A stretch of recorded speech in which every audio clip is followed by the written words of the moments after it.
Parsons from Harrisburg. That's where I'm from. So I love that young brother. Harrisburg brother. But one thing I won't do is take any advice from any Cowboys this year. I mean, they should be worried about not getting smoked in the divisional game against backup quarterbacks. Anyway, I don't agree with him, right? And I love Joe Burrow, the way he's playing, and I don't want to start doing this thing where we glorify and we praise losing, right?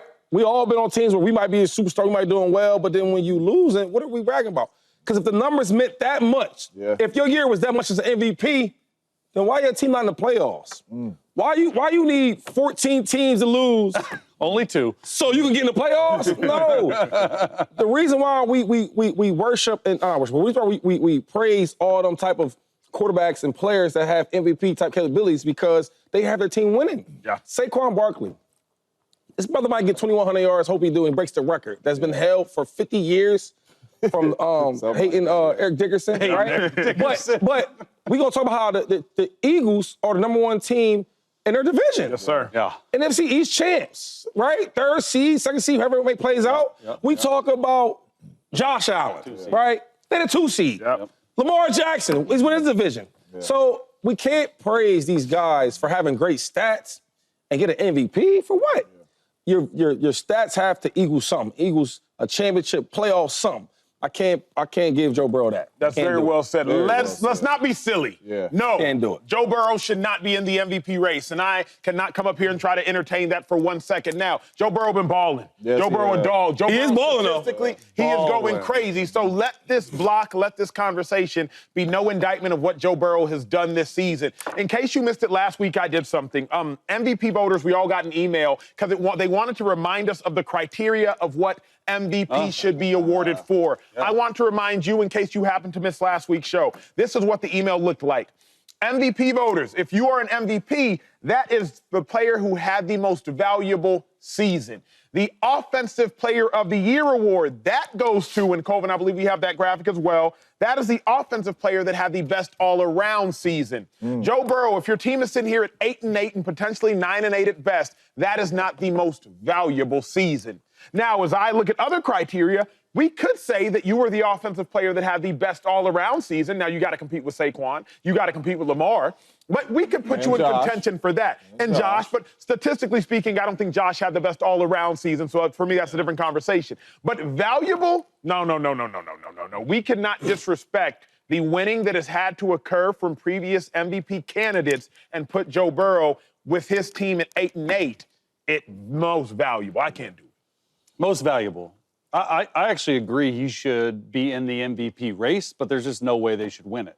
Like, there's just no possible way. You have Lamar Jackson, Josh Allen, and even Saquon Barkley, who's about to break the record. When I say in the race meeting, I think that somebody out there will vote for him. I think he'll get a top 5 finish this year. He's only the 3rd player ever with 40-plus touchdown passes and less than 10 interceptions in an entire season. Aaron Rodgers, your guy, did it 3 times. Brady did it once. That's the type of company he's in. Look, he's first in every major category. And I quite honestly think that they wouldn't even be, I don't know if they'd have 4 wins without Joe Burrow. You look at this team up and down, defensively, the whole roster. He's carried this team the entire year. But I agree, he shouldn't win it. Like it's not even a question. And I understand you get caught up in the moment because he just had an insane game, 4 total touchdowns, 412 passing yards, all this stuff on national TV against the Denver Broncos. Win it, they keep it alive. I mean, here's the game winner in OT to T. Higgins, which I think they need to figure out a way to pay to keep him because Joe Burrow is excellent with Jamar Chase and T. Higgins. So I don't think you can get caught up in the moment. I don't think he should win the MVP. I think it's practical that he should be in the MVP race. Most valuable player means that you are helping your team win. Yes, right? sir. That's most valuable. That's why. That's what I thought. That's why Lamar last year didn't blow the world out with his stats, but his team was the #1 seed and they were winning, right? Joe Burrow's having a phenomenal year. Joe Burrow's a top quarterback in this league. Nobody will argue that. We all know that. We fell in love with Joe Burrow because Joe Burrow wins. That's why we fell in love with Joe Burrow. Joe Burrow is lighting the stat sheet up this year, and his team is losing. So the answer is no. Because if we start putting Joe Burrow in the MVP conversation, then we might as well put Justin Herbert in there. We might as well put Patrick Mahomes in there. We might as well put the young rookie Jayden Daniels in there. We might as well put Bo Nix in there because all these teams was garbage last year except Patty, and their teams is in the playoffs right now, not knocking on the door. Not knocking on the door like, hey, man, hey, get your stuff ready because this is the teams we're going to be playing in a couple weeks, not going to Cabo. So if we start putting Joe Burrow in there because of stats, then you got to start putting a whole bunch of other players in there. So my answer is clearly no, because MVP means you help your team win. I don't want to hear nothing about the defense letting them down, the dudes dropping ball, none of that. All right? Get your team to the playoffs, because Patty's dudes was dropping all them passes last year, and Patty was in the playoffs. All right? And we know where he ended up. That's right. But you helping your team win football games. Joe Burrow's not doing that right now. As good as a season as he's having. I gotta give him some love. He looked good though. He does. Like he looked good. I mean, I don't want to even, but he looks great, right? I do want to ask you though. So what were them stats again? Which one? The ones where there was a lot of good ones. No, Only Aaron third Rodgers. player ever with 40-plus touchdown passes and less than 10 interceptions in the season. Rodgers did it 3 separate times. Brady did it once. See, the thing is, when you watch Joe looks so calm and cool, collected, and he's delivering everything you need. He's delivering that. But the only thing is, all them guys with them stats from Tom Brady to Aaron Rodgers, what did they all do with the playoffs? I'm sure, right? Yes. All of them. All of them. Super Bowl. So my thing is, what we talking about?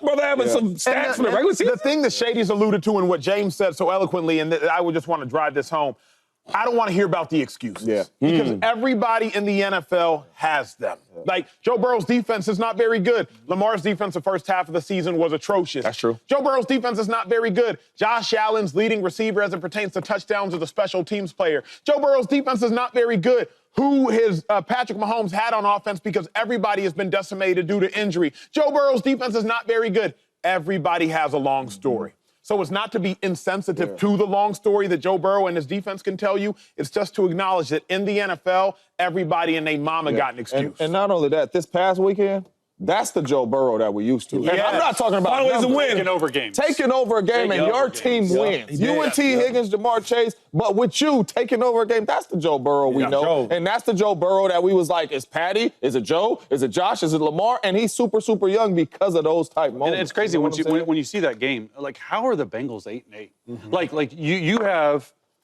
T. Higgins and Jamar Chase, which is one of the top duos in all the league. Absolutely. And then you look at Josh Allen, what he's doing this season with, and even Lamar Jackson. I like Zay Flowers and Rashad Bateman. They're not even close to Jamar Chase and T. Higgins. No. So it's just a waste of a season, I think, in Cincinnati. But also to that game, Joe Burrow played a blameless game.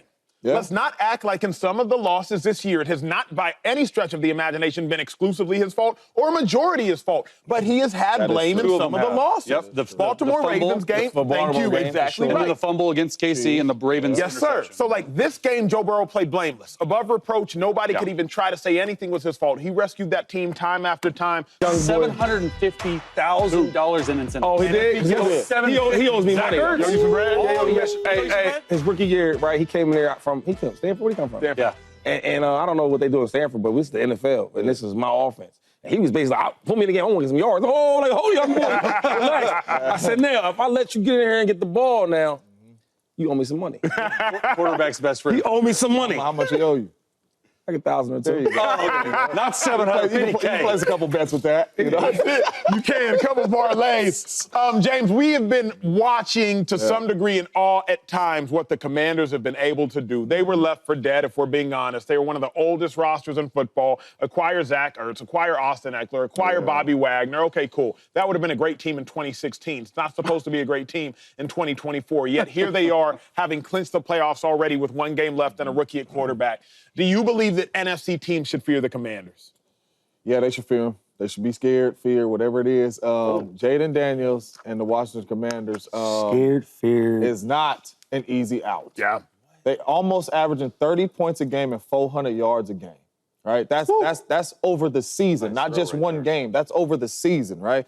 We've seen them beat the Eagles. We've seen them beat the Bengals, and we praising Joe Burrow how good he playing. They beat a lot of good teams, but the thing that stands out most to me, if you are going to win some of these playoff games and you are going to be feared, when you look at a team and you say, man, they scary and feared, what's the first spot you look at? Quarterback. The quarterback. Yes, sir. The quarterback makes so many off-scripted plays. It is scary. You think you got him, here he go for 13 yards, first down. You think you got him, here he go outside the pocket making a big-time throw for a big-time catch to Scary Terry, to Zach Ertz, whoever it may be. That is why this team is scary, because the young quarterback is scary, and he can make every play on the football field. James, let me say something. One, I believe you're exactly right. I think teams should fear the Commanders. I have in my notes, always fear mobile quarterbacks. Because the lone defender on this desk, I can suggest this. There still is not a great defense for a mobile quarterback. We're still trying to catch up to it in football. I think there ever will be. Exactly right. I mean, like a quarterback is a force multiplier. Zach Ertz, you're the force. Scary Terry, you're the force. But Jayden Daniels, you are the force multiplier, because you can sit in cover 2 if you want to and try to get extra eyeballs on the quarterback, but now there's more vacancies and more holes in the defense. Don't you even think about playing cover 2 man, where everybody's in man-to-man and both safeties are high with their backs turned, because now he's going to go out there and run. When you have a quarterback that is mobile, you must always fear him. Remember what Colin Kaepernick did on his route to the Super Bowl. I believe it was 184 rushing yards against the Packers. Set a record, if I'm not mistaken. Again, no shade, no shots intended. So when you think about a mobile quarterback, they can always disrupt a game plan. Jayden Daniels, first quarterback in the history of the NFL, 2 passing touchdowns, 200 passing yards, 65 rushing yards in 3 consecutive games. That's a good stat right there. You can stop everything. Man. But if Jayden Daniels decides to tuck and run, it's your linebacker versus that 4-4 quarterback, and that 4-4 quarterback chase is probably going to win. I get it. Look, I love Jayden Daniels. I think right now he's the best rookie quarterback of the year, and it's not even close. Bo Nix was in there. Caleb Williams,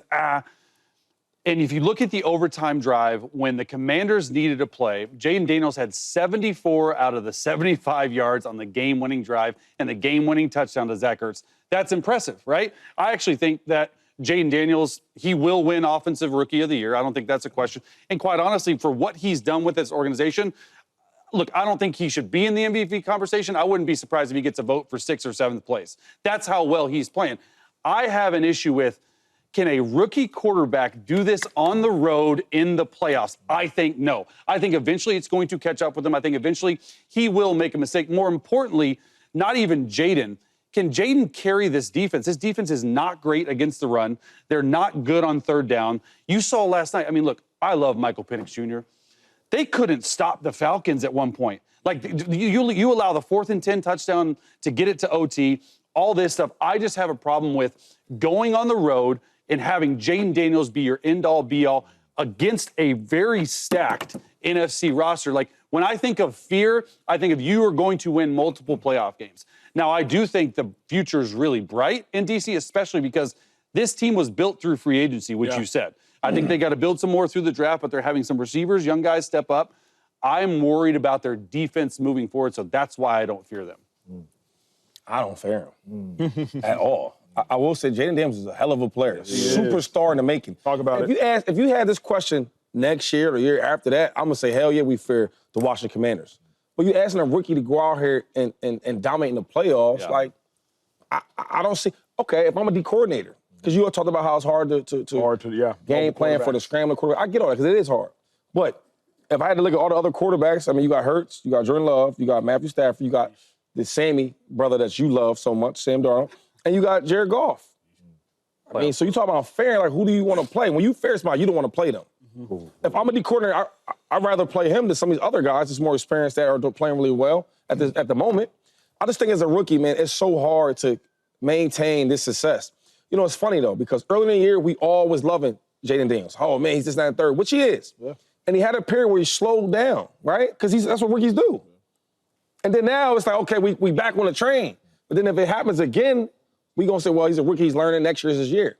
So I'm just saying this, he is really, really good. He's scary for the future years, because I'm an Eagle fan for sure. Yeah. And watching him in the same division is gonna be scary. He might be the best quarterback in the next 3 years in the NFC East. But right now, today, I don't fear the Commanders. Here's my question, though. Don't y'all, when it comes to the playoffs, right, at least as a defensive coordinator, a defensive mind, y'all speak to the offensive mind of it all. I think more often you fear what you don't know. Example, like, we know who Jared Goff is. We know what he does. We know what he does well. We know his limitations. We know who he is in crunch time. We know who he is at the beginning of the game. We know exactly who Jalen Hurts is. We know what he does well. We know his limitations. we still don't really know what Jayden Daniels is. Remember when he played the Cincinnati Bengals? Last play of the game, he takes that shot, throws that dart to Scary Terry. I didn't know Jayden Daniels had it in him to beat the Eagles like that. Game on the line, splits two defenders, they merge again, they crash into each other. Last night, Jayden Daniels, I didn't know you had that ability to lead them touchdown drive. I also didn't know how he was going to do it. Yeah. I didn't know that he was going to do it with running the ball when it needed to be and then passing the ball. I still don't entirely know how Jayden Daniels plays the game. I was talking to a quarterback about Jayden Daniels going into the season, and he said, I don't know who Jayden Daniels is because Jayden Daniels doesn't yet know who he is. I disagree. Do you know if Jayden Daniels is going to the NFC Championship game? Let's figure this out. I don't think he is. Okay. No. No, you know that. I don't know if he know. Do you think he's going to the NFC Championship? I think. No, because you're saying what we don't know. And you're right, because we don't know. Because this dude could be a Hall of Famer because the way he playing, it looks like that. Exactly right. But what I'm saying today, because we said, do you fear the Commanders, right? The whole team and him. You telling me right now that the Commanders team and him, the rookie quarterback, do you fear that he's going to go to the NFC Championship game? Do you see that happening? I fear that. Oh, let's take our time. Do you think that's going to happen, sir? I don't think it is. You don't think so? No, sir. No, it won't. Do you think so, James? I wouldn't be surprised if it did. The young fella doesn't know. And what I mean by that is Jayden Daniels is playing with house money right now. He is doing that. You know what I'm saying? I agree. I was 13. I was 13. I'm not the quarterback, but I was 13-3 in the NFC Championship game as a rookie. Right. And I hear all the veterans, man, it's hard. Oh, it's hard. It's year one, bro. 13-3. This game easy. What is y'all talking about? I didn't know. I'm out there playing football. I don't know. I'm catching the ball like I usually catch it. I'm trying to get. I did not know the magnitude of the game, of the situation. I didn't know. I was just playing. Brett Favre did.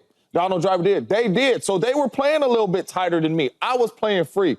Jayden Daniels is playing with house money at the quarterback spot. He don't even really know the magnitude of the playoffs and what it is right now. Look, I wouldn't be surprised if they made a run. I wouldn't be. Russell Wilson was the last rookie to win on the road as a quarterback, 2012. It's just hard to win in the playoffs. And I actually disagree. I think Jayden Daniels knows exactly who he is. I think he's the most polished passer coming out of this draft. And I think he's showing that. Like, I've never seen a guy go through progressions at a clip that he does as a rookie. And then he is an explosive, dynamic runner of the football. He's having a historic rookie season. He's the first rookie with 4,000 total yards, 30-plus touchdowns. The most important stat, 10-plus wins in NFL history. It's never been done. Here's my question then. But the defense will hold him back. But here's my question both for you and for you, 2-5, is the more James was talking, I'm like, I'm penning the Eagles into the NFC Championship game. Pen. They're in.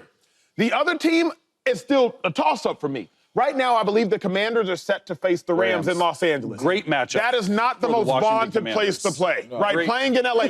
We live in L.A. We are It'll be a home right game now. for the Commanders. Exactly right. So if they win that, we wouldn't be shocked. Nobody would be shocked, I don't believe. Then if you're the 6th seed, you're probably going to end up getting the 1 seed. There is a world in which the Minnesota Vikings, by this time next week, are the 1 seed in the NFC. And if you're the 6th seed, you're probably getting the 1 seed. Shady, you of all people won't be shocked if Jayden Daniels outplays Sam Darnold. You of all people won't be It's so shocked. funny, though, because he's so great at TV. He's so great. Because, he didn't even want to whisper the lines. But I get it. I'm going to play along. No, I'm saying. But let's say the Lions, because right now, who's number 1 seed right now? I don't know. Who is it? The Lions. No. No, it's the Vikings.